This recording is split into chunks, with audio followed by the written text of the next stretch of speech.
সামাজিক মাধ্যমে প্রকাশ্যে হুমকি প্রদর্শনের অভিযোগে বিশালগড়ের রণবীর দেবনাথ নামে এক যুবককে আটক করতে তৎপর হয়েছে পুলিশ। অভিযুক্তের খোঁজে আগরতলার বটতলা এলাকার বিভিন্ন হোটেলে তল্লাশি চালানো হলেও এখনো পর্যন্ত গ্রেপ্তার করা সম্ভব হয়নি অভিযুক্তকে। এদিকে বিধানসভায় এক প্রশ্নের উত্তরে কোনো অভিযুক্তকে ছাড়া হবে না এবং প্রত্যেকে আইনের আওতায় আনা হবে বলে স্পষ্টভাবে জানিয়েছেন মুখ্যমন্ত্রী ডাক্তার মানিক সাহা। শ্রীমতী সুমা সাহার লিখিত অভিযোগের ভিত্তিতে বিশালগড় পিএসএ একটি মামলা রুজু হয়। কেস নাম্বার এখানে আছে, পুরোটা আমার আশা করি বলার প্রয়োজন নেই। হ্যাঁ,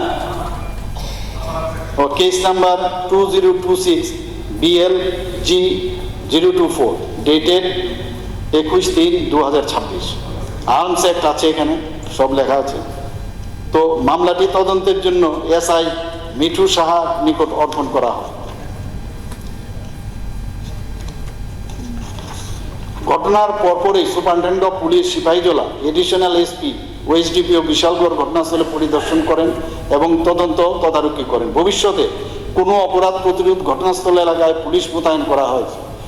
পুরো ঘটনার তদন্তের জন্য এডিশনাল SP সিপাহীজলার নেতৃত্বে একটি বিশেষ তদন্ত দল গঠন করা হয়েছে। তদন্তে জানা যায় যে অনুপ কুমার সাহা একজন ঠিকাদার এবং তিনি সম্প্রতি বিশালগড় পিএসের অধীনে কৈরি মুরাব এলাকায় একটি পেপার ব্লক ইন্ডাস্ট্রি স্থাপন করেছেন।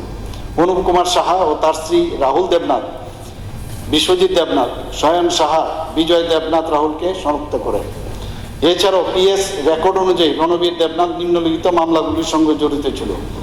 Bishalgarh PS case number 2025 BLG024 dated 27/3/2025 এবং তার জন্য চার্জশিটও দাখিল করা হয়েছে। Bishalgarh PS case number 2025 BLG51 dated 17/6/25 সেটা তদন্ত চলছে এবং Bishalgarh PS case number 2025 BLG082 27/8/2000 সেটারও তদন্ত চলছে আর্মস অ্যাক্ট শুদ্ধ। এই হচ্ছে মুদ্রা বিষয়। এখন যে বিষয়টা আপনারা বলছেন, এরপরে যা কাউকে আমি তো বললাম যে এই অবস্থার জন্য যদি দোষী ওকে ধরার পর দোষী সাব্যস্ত তো কোর্ট করবে, কিন্তু ধরার ক্ষেত্রে কোনো অবস্থায় আমি যা নির্দেশ দেওয়ার আমি কালকে দিয়েছি। সোশ্যাল মিডিয়ায় হুমকি দেওয়ার পরই একদল দুষ্কৃতী ঠিকাদার অনুপ সাহা ওরফে মাধুর বাড়িতে ঢুকে দফায় দফায় গুলি চালায়। ঘটনাটি ঘটে বিশালগড় থানার প্রায় 300 মিটার দূরে। যদিও সৌভাগ্যবশত এই হামলায় কোনো হতাহতের খবর মেলেনি, তবে এলাকায় তৈরি হয়েছে তীব্র আতঙ্ক।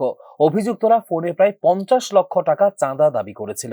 টাকা না দেওয়ায় এই হামলা চালানো হয় বলে অভিযোগ। হামলাকারীরা একটি টমটমে করে ঘটনাস্থলে আসে এবং আশেপাশে সিসিটিভি ক্যামেরায় ধরা পড়েছে তাদের গতিবিধি।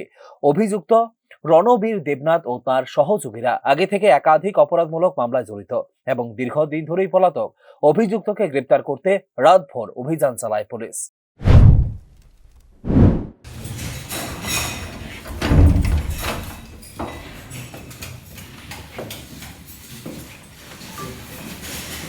था और क्या? अरे अभी कुछ नहीं, अभी कुछ बाइट नहीं। तो थोड़ा बोल देंगे तो अभी कुछ नहीं।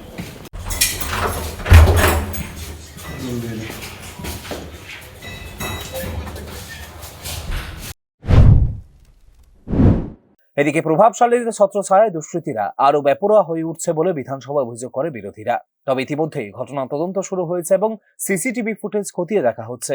অভিযুক্তদের দ্রুত গ্রেপ্তার করে আইনের আওতার আনার নির্দেশ দেওয়া হয়েছে বলে জানিয়েছেন মুখ্যমন্ত্রী doctor Manik Saha. Bureau report, news নাও।